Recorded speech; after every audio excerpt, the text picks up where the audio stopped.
Hello guys and welcome back to best car picks. Sub 4 meter category എടുക്കുകയാണെങ്കിൽ ടാറ്റ മോട്ടോഴ്സിൻ്റെ വാഹനങ്ങൾ, അതായത് അവരുടെ SUVs എല്ലാം അത്യാവശ്യം നന്നായിട്ട് തന്നെയാണ് ഇപ്പോൾ വിൽക്കുന്നത്. അതിപ്പോൾ നെക്സോൺ ആയാലും പഞ്ചായിരുന്നു ഒരു കാലത്ത് ഏറ്റവും കൂടുതൽ വിറ്റുകൊണ്ടിരുന്ന വാഹനം. 2024 ബെസ്റ്റ് സെല്ലിംഗ് വാഹനം പഞ്ചായിരുന്നു. ഏതായാലും 25 സ്റ്റാർട്ടിങ് തൊട്ട് ഇത്തിരി കുറയാൻ തുടങ്ങിയിട്ടുണ്ട്. 12,000 13,000 വെച്ചൊക്കെ സെയിലാവാൻ തുടങ്ങിയിട്ടുണ്ട്. പക്ഷേ 2024 17,000 18,000 19,000 വെച്ചൊക്കെയായിരുന്നു പഞ്ചിന് വന്നുകൊണ്ടിരുന്ന സെയിൽ. ഏതായാലും നെക്സോൺ ആണെങ്കിലും അതിന്, അതായത് 2024 12,000 13,000 വെച്ചൊക്കെ സെയിൽ ഉണ്ടായിരുന്നെങ്കിൽ നമ്മുടെ 25 വന്നപ്പോഴേക്കും 13,000 to 15,000 സെയിൽ കയറാൻ തുടങ്ങിയായിരുന്നു. അതൊരു നല്ല കാര്യമാണ്. പക്ഷേ ടാറ്റ ഒരു പുതിയ SUV ആണ് ഇനിയിപ്പം പ്ലാൻ ചെയ്തിരിക്കുന്നത്. അവർ വണ്ടി അനൗൺസ് ചെയ്തിട്ടുണ്ട്. 2030 ടാറ്റ 7 പുതിയ നെയിം പ്ലേറ്റ്സ് ഇന്ത്യയിലേക്ക് കൊണ്ടുവരും എന്നാണ് പറയുന്നത്. അതിൻ്റെ ഭാഗമായിട്ട് തന്നെ വരാൻ പോകുന്ന ഒരു പുതിയ SUV ആണിത്. ഇതിൻ്റെ ജസ്റ്റ് ഡെവലപ്മെൻറ്റ് സ്റ്റേജിലാണ്. അല്ലാണ്ട് വണ്ടി ഇറങ്ങും എന്ന് പറഞ്ഞാൽ നാളെ ഇറങ്ങും, മറ്റന്നാൾ ഇറങ്ങും, അല്ലെങ്കിൽ അടുത്ത വർഷം ഇറങ്ങുന്നൊന്നുമല്ല. ഇത് നമ്മുടെ സിയറയിൽ നിന്ന് ഒരുപാട് ഡിസൈൻ ഇൻസ്പിറേഷൻസ് എടുക്കാൻ പോകുന്ന ഒരു സബ് 4 മീറ്റർ SUV ആയിരിക്കും. അതിൻ്റെ ചെറിയൊരു ഡിസൈൻ റെൻഡറിങ് പോലത്തെ സാധനമാണ് നിങ്ങൾ കാണുന്നത്. ഇത് ഓട്ടോക്കാരിൻ്റെ പുറത്തോട്ടാണ്. ഇത് ഒറിജിനൽ ആ വണ്ടിയുടെ ഡിസൈൻ സ്കെച്ച് തന്നെയാണോ എന്ന് എനിക്ക് ഉറപ്പൊന്നുമില്ല. ഏതായാലും ഈ വണ്ടിയുടെ കാര്യം ടാറ്റ മോട്ടോഴ്സിൻ്റെ MD ശൈലേഷ് ചന്ദ്ര കൺഫേം ചെയ്തതാണ്. അതുകൊണ്ട് അക്കാര്യത്തിൽ നമ്മൾ പേടിക്കേണ്ട ആവശ്യമില്ല. ഇത് ഇവരുടെ പുതിയൊരു മോണോകോക്ക് പ്ലാറ്റ്ഫോമിലായിരിക്കും ബിൽഡ് ചെയ്യാൻ പോകുന്നത് എന്നാണ് പറഞ്ഞിരിക്കുന്നത്. പ്ലാറ്റ്ഫോമിനെ പറ്റിയുള്ള കൂടുതൽ ഡീറ്റെയിൽസും നമുക്കില്ല. പക്ഷേ എന്നാൽ ഇത് ഒരു ഹൈബ്രിഡ് ആയിട്ടുള്ള സ്ട്രക്ചർ ആയിരിക്കും. അതായത് നമുക്ക് ഇതിൻ്റെ അകത്ത് ഹൈബ്രിഡ് മീൻസ് ഞാൻ ഉദ്ദേശിച്ച് പെട്രോൾ ഡീസൽ എഞ്ചിൻസ് ഇതിനകത്ത് വെക്കാൻ പറ്റും. ഡീസൽ അവർ കൊടുക്കുമെന്ന് അറിയില്ല, പക്ഷേ എന്തായാലും ഇന്റേണൽ കമ്പഷൻ എഞ്ചിൻസ് വെക്കാൻ പറ്റും. പിന്നെ ഇലക്ട്രിക് ആണ്. അതുപോലെ തന്നെ ഇത് ഹൈബ്രിഡ് പവർ ട്രെയിനും വേണമെങ്കിൽ എടുക്കും. അത് പ്ലാറ്റ്ഫോം എടുക്കും, പക്ഷേ ടാറ്റ അത് കൊടുക്കണം. അവരത് ഡെവലപ്പ് ചെയ്താലേ കൊടുക്കാൻ പറ്റുള്ളൂ. നിലവിൽ ടാറ്റയ്ക്ക് ഇപ്പോൾ ഹൈബ്രിഡ് വാഹനങ്ങൾ ഡെവലപ്പ് ചെയ്യാൻ പ്രത്യേകിച്ച് വലിയ പ്ലാനൊന്നുമില്ല. ഇലക്ട്രിക്കും അതുപോലെ പെട്രോൾ വണ്ടികളും വെച്ച് കണ്ടിന്യൂ ചെയ്യാൻ തന്നെയാണ് അവർ ഉദ്ദേശിക്കുന്നത്. ഡീസൽ വണ്ടികളും ഒരു പരിധി വരെ, പക്ഷേ 2027 വരെയൊക്കെ കാണുള്ളൂ മിക്കവാറും. ഇനി എന്തിന് മറ്റൊരു സബ് 4 മീറ്റർ SUV ഇനി ഒന്നും കൂടെ ഇറക്കണം? ഓൾറെഡി നെക്സോണും പഞ്ചും ഒക്കെ ഉള്ളതല്ലേ എന്ന് ചിലപ്പോൾ നിങ്ങൾ ചോദിക്കുമായിരിക്കും.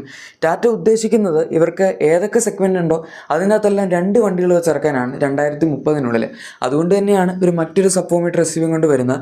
ഇത് നമ്മുടെ നെക്സോണിൻ്റെ സെഗ്മെൻറ്റിലൊക്കെ ആയിട്ടായിരിക്കും വരുന്നതെന്നാണ് പറഞ്ഞിരിക്കുന്നത്. ചിലപ്പം നെക്സോണിനേക്കാൾ ഒരു ഇത്തിരി കൂടെ പ്രീമിയം ആയിരിക്കാൻ സാധ്യതയുണ്ട്. അതായത് കിയ സോണറ്റും സൊറോസും വെച്ച് ചെയ്ത് തന്നെയാണ് ടാറ്റയുടെ നെക്സോണും അതുപോലെ ഈ പുതിയ SUV വെച്ച് ചെയ്യാൻ പോകുന്നത്. ബൈ ദ വേ, വാഹനത്തിൻ്റെ ഇന്റേണൽ നെയിം അല്ലെങ്കിൽ കോഡ് നെയിം ഇപ്പോൾ അവർ പറഞ്ഞിരിക്കുന്ന സ്കാർലെറ്റ് എന്നാണ്. നല്ല പേരാണ്. അവർക്ക് പ്രൊഡക്ഷൻ സ്പെക്ക് വണ്ടിയിലും ഈ പേര് തന്നെ കൊടുക്കാൻ പറ്റുമായിരുന്നെങ്കിൽ നല്ലതായിരുന്നു. നിങ്ങൾ ചിലപ്പോൾ ടൊയോട്ടയുടെ ഒരു സ്റ്റാർലെറ്റിനെ പറ്റി പണ്ട് കേട്ടിട്ടുണ്ടായിരിക്കും. പക്ഷേ ഇത് സ്റ്റാർലെറ്റ് അല്ല, സ്കാർലെറ്റ് ആണ്. SC ആണ്, മറ്റേ ST ആയിരുന്നു. എനിവേ, പേരൊക്കെ കുഴപ്പമില്ലെങ്കിലും ഇനി വണ്ടി എങ്ങനെയാണ്, എന്താണ്, അല്ലെങ്കിൽ എന്താണ് അവർ ഉദ്ദേശിക്കുന്നത് എന്നുള്ളതിനെ പറ്റിയൊന്നും ഇപ്പം നമുക്ക് കൂടുതൽ വിവരങ്ങൾ അവൈലബിൾ അല്ല. പിന്നെ ഇതിനകത്ത് എന്തൊക്കെ എഞ്ചിൻസ് ആയിരിക്കും അവർ ഉപയോഗിക്കാൻ പോകുന്നത് അതും നമുക്കറിയില്ല.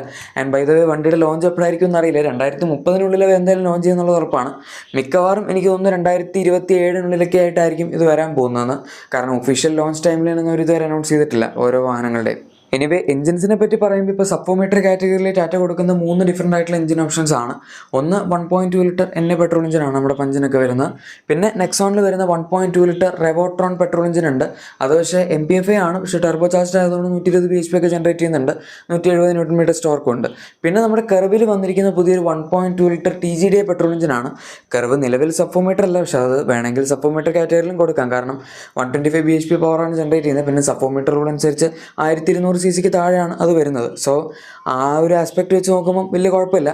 ബട്ട് ഇതിൻ്റെ അകത്ത് ഇനിയിപ്പോൾ പുതിയ വണ്ടി ആയതുകൊണ്ട് അവർ എന്ത് പവർ ട്രെയിൻ കൊടുക്കുന്നു എന്നുള്ളത് നമ്മൾ കണ്ടറിയേണ്ടി വരും. പിന്നെ ഈ വണ്ടി അവർ നെക്സോണിൻ്റെ സെയിൽസിനെ കാനിബലൈസ് ചെയ്യാൻ വേണ്ടി ഇറക്കുന്നു എന്നല്ല പറയുന്നത്. അതായത് അവരുടെ എക്സിസ്റ്റിംഗ് വാഹനങ്ങളുടെ സെയിൽസിനെ ഒന്നും കാനിബലൈസ് ചെയ്യാതെ, അതായത് കാനിബലൈസേഷൻ എന്ന് പറഞ്ഞു കഴിഞ്ഞാൽ ഒരു കമ്പനിക്ക് എക്സിസ്റ്റിംഗ് ആയിട്ടുള്ള ഒരു പ്രൊഡക്റ്റിൻ്റെ സെയിൽ അവരുടെ സ്വന്തമായിട്ട് തന്നെ വേറൊരു വണ്ടി ഇറക്കി കൊണ്ടുപോകുക എന്നുള്ളതിനാണ് നമ്മൾ കാനിബലൈസേഷൻ എന്ന് പറയുന്നത്. അതിൻ്റെ ഒരു നല്ല എക്സാമ്പിളാണ് ഇപ്പം കയ്യിലേക്ക് വന്നപ്പം കുഷാക്കിൻ്റെ സെയിൽ വല്ലാതെ കുറഞ്ഞത്. സോ അങ്ങനത്തെ ഒരു പരിപാടി അല്ല ഇപ്പോൾ ടാറ്റ ഈ പുതിയ വണ്ടി വെച്ച് ഉദ്ദേശിക്കുന്നതെന്ന് അവർ പറയുന്നുണ്ട്. പിന്നെ എന്താണ് അവർ ഉദ്ദേശിക്കുന്നത് എന്നുള്ളൊരു വേറെ ചോദ്യമാണ്. കുറച്ച് പേര് പറയുന്നത് നമ്മുടെ മഹീന്ദ്രയുടെ 3 ഡോർ താറും അതുപോലെ സുസുക്കി ജിമ്നിയുടെ 5 ഡോർ മോഡൽ. ഇന്ത്യയിൽ നമുക്ക് 5 ഡോർ മാത്രമേ കിട്ടുന്നുള്ളൂ. പക്ഷേ ഈ 2 വണ്ടികളും സബ് 4 മീറ്റർ ആണ്. സോ ഇതിനെയൊക്കെ പിടിക്കാൻ വേണ്ടി ടാറ്റ ഇറക്കാൻ 3 SUV ആയിരിക്കും എന്നും പറയുന്നുണ്ട്. അതെന്താവുന്നുള്ളത് ഇനിയിപ്പോൾ നമ്മൾ കണ്ടറിയണം. അങ്ങനെയാണെങ്കിൽ കുറച്ച് ഡിഫറെൻ്റ് ആയിട്ടുള്ളൊരു ഓഫറിംഗ് ആയിരിക്കും. ഇതൊരു ലൈഫ് സ്റ്റൈൽ SUV ആയിട്ടായിരിക്കും അവർ ഇറക്കാൻ പോകുന്നതെന്ന് തന്നെയാണ് പറയുന്നത്. ആൻഡ് അങ്ങനെയാണ് എന്നുണ്ടെങ്കിൽ കുറച്ച് റഫ് ആയിട്ടുള്ളൊരു ലുക്കുകൾ, അല്ലെങ്കിൽ അതുപോലത്തെ ലുക്കുകൾ. ഇതെന്തായാലും മോണോകോക്ക് പ്ലാറ്റ്ഫോമിലാണ് വരുന്നത് എന്നുള്ളത് അവർ കൺഫേം ചെയ്തിട്ടുണ്ട്. മറ്റേത് 2 വാഹനങ്ങളും ലാഡ ഫ്രെയിം ഷാസിയിലാണ് വരുന്നത്. ആൻഡ് കറക്റ്റ് പ്രോപ്പർ ആയിട്ടുള്ള ഓഫ് റോഡ് ഹാർഡ്വെയർ, അതായത് 4x4 പ്ലാറ്റ്ഫോമിലാണ് 2 വാഹനങ്ങളും വരുന്നത്.